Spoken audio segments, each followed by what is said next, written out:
Today, we're diving into a story of absolute desperation. It's about a young man named Ye Fan, who's been completely cornered by fate with literally everything on the line. Just imagine this. You're standing in a sterile hospital hallway. Your world is just completely falling apart, and a doctor hits you with an ice-cold ultimatum. Well, that's the reality for our protagonist, Ye Fan. His mother's life now has a price tag, and the clock is ticking fast. 100,000 yuan. Now, for Ye Fan, this isn't just a number. It is an impossible wall standing between his adoptive mother and any chance of survival. A sum that might as well be $1 million. So, how did he even get here? Well, this wasn't just a single stroke of bad luck. As we're about to see, it was a totally devastating cascade of crises that has left him completely and utterly broken. This right here lays out the perfect storm of misfortune he's facing. His father, lost at sea. His mother is gravely ill, and every single financial safety net he ever had has been ripped away.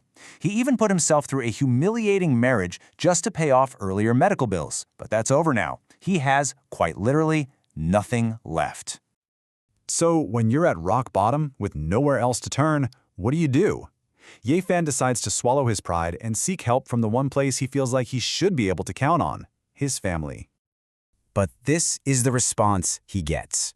It's not just a no, it's this cruel, vicious rejection from his own aunt, who has the nerve to accuse him of being greedy while she's slamming the door in his face.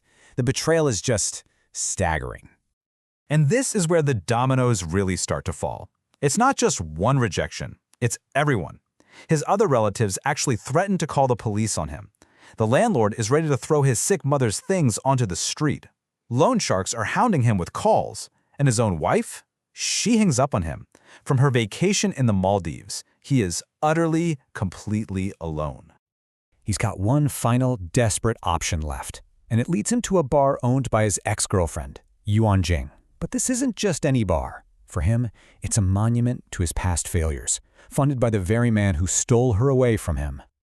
The moment he walks in, the contrast is just jarring. He is there literally begging for a life, and he's surrounded by this world of carefree luxury and contempt. The air is thick with expensive perfume and scorn. He doesn't just feel out of place, he feels like he's a different species. And this is what he gets from the woman he once loved. Yuan Jing delivers a line so cold it could freeze fire. You know, she doesn't just reject him, she completely invalidates his reason for being there, severing that last little shred of connection he thought they might have had. And to add insult to injury, they call him Lai Hama. Now, this isn't just childish name-calling. It's a deep cultural insult that paints him as this grotesque creature who's unworthy of even looking at a beautiful woman like Yuan Jing. They are basically stripping him of his humanity piece by piece. Just when it seems like things absolutely cannot get any worse, a tiny flicker of hope appears, and is from the most unlikely source you could ever imagine. His rival, Yuan Jing's new boyfriend, makes him an offer. Can you feel that sudden shift? The one person in the world who has every reason to hate him offers him exactly what he needs. For just a split second, it feels like there might actually be a way out. A lifeline. Of course, that lifeline comes with conditions. Huang Dongcheng lays it out like it's a simple three-step business transaction. Kneel, drink, get the money. It's presented like it's no big deal, but the real cost here is way, way bigger than money. It's a test of how much of his own soul he's willing to sell. And there it is, the horrifying truth. The cup isn't filled with alcohol or some kind of prank liquid. It's urine. The offer was never about helping him. It was about achieving the absolute ultimate level of degradation.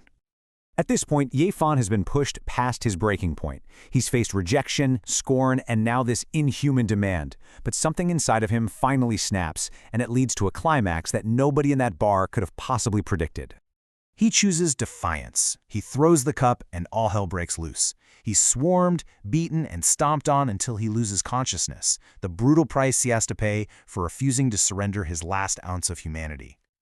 But then, something strange happens.